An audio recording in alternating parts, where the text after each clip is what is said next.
New content alert. I repeat, new content alert. Woo!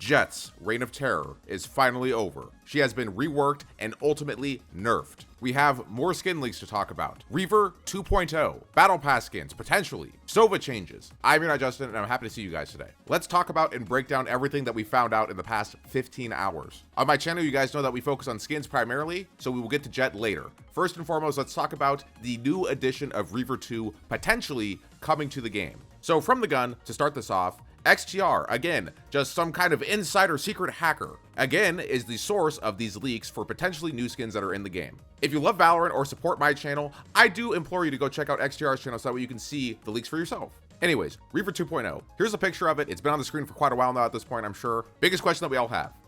Is it real? Honestly, I said it in my last video where we talked about the potential RGX 2.0 that XTR also leaked. We have really no reason to believe that it's fake. There are content creators that exist like myself and like Thyros.exe who make concept art for skins. And does this stuff look real or fake? I don't know. It's really up to whoever's looking at it. Is it real or fake though? I personally believe that it's real. Up until just recently, nobody was thinking about the filtering and favoriting system that was coming to the game.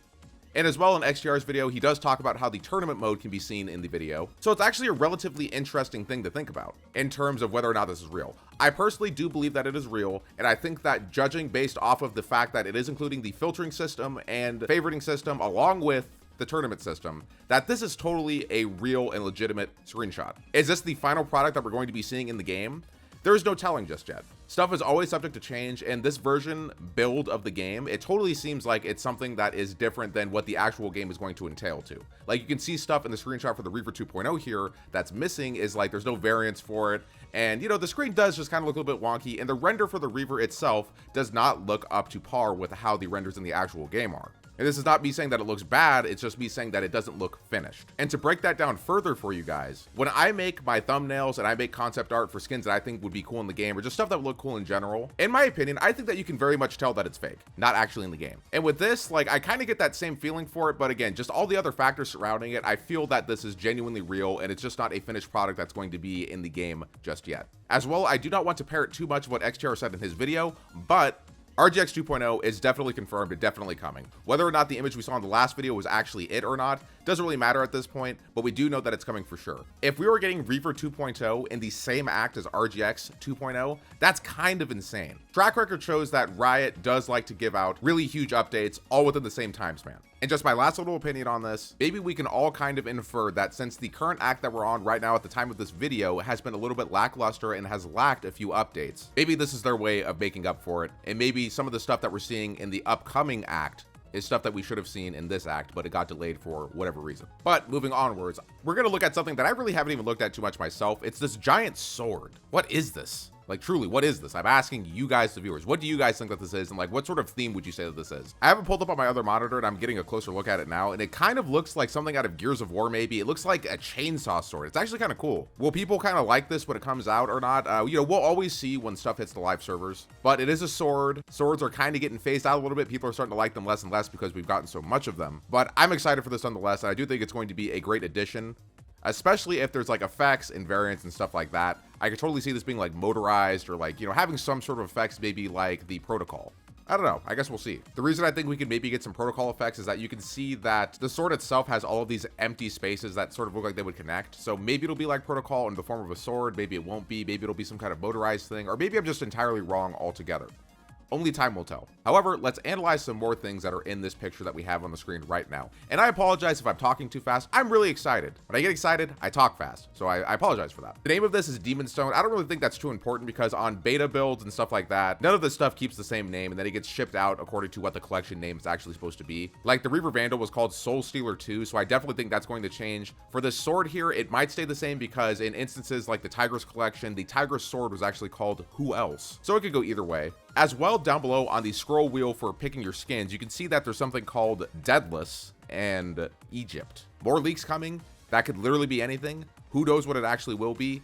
Kind of hype though. No pictures for them yet, but they are there. There's words, they mean things. Generally speaking, from what I can tell from the stuff that we've had leaked before in the past, and the stuff that Riot themselves have talked about after the fact when the development was finished, they have a lot of insider terms that they use to describe the skins that they haven't shipped yet, and then they eventually do pick a name later on. Lux is short for luxury. Before it came out, they called it the luxury skins. Stuff like that. But yeah, we really do just have a lot of info to sort of try to figure out and deduce in the best way that we can. All we have right now is screenshots and hope and speculation and just a lot of hype in general. I feel that as a community, we can all hope for things, and at a certain point, it very well just may come into the game because we're listened to. And that's bringing me now to my final point of this video, and that is JETT. I try to break the news down for you guys in the most objective way possible, but for this one, I'm going to be a little bit subjective because in the previous 2 videos, I talked about how JETT needed to be nerfed and how a JETT nerf was more than likely coming. And I got quite a few comments and tweets directed at me saying like, oh, if they nerf JETT, the game is going to die, right? They shouldn't change anything about JETT.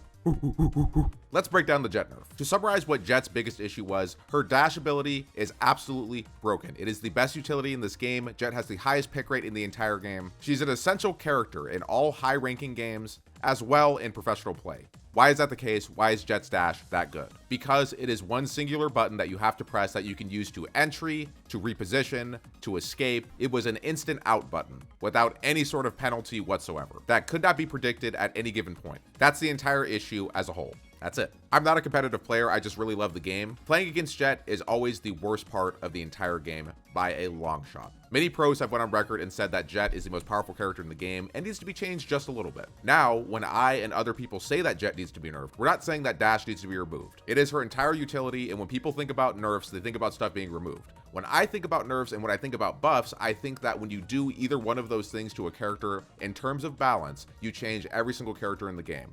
And I believe that with this fix that Riot implemented, that they considered every single aspect very heavily. This is game changing for the health of the game. And we're going to stop saying nerf because it's really a rework.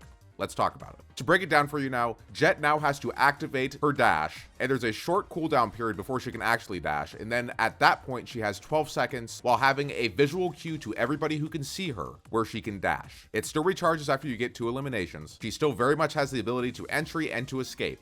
But now you only have 12 seconds to do so, and you also have to have the ability itself queued. As well, people will now know when you have the 12-second window to dash. That is the entire change. I tried to make it be as simple and digestible and understandable as possible. Let's read a little bit further between the lines now. Again, case in point, JETT could dash at any given point without any sort of cue. Press one button and she would dash. Unpredictable. Way too easy to do. You could do it anytime you wanted to, making it the most impressive ability in the entire game. Now, you have to press a button to get your dash ready to be queued up. Then at that point, you have a 12-second window and you have a visual cue. You can see the air surrounding you, and people will also be able to see that on you. So they'll know that you have the intention of dashing at a certain point. So you're really now, as a JETT player, going to have to actually think, probably for the first time in your entire life. That was toxic, I'm sorry, but it's true. You need to hear it.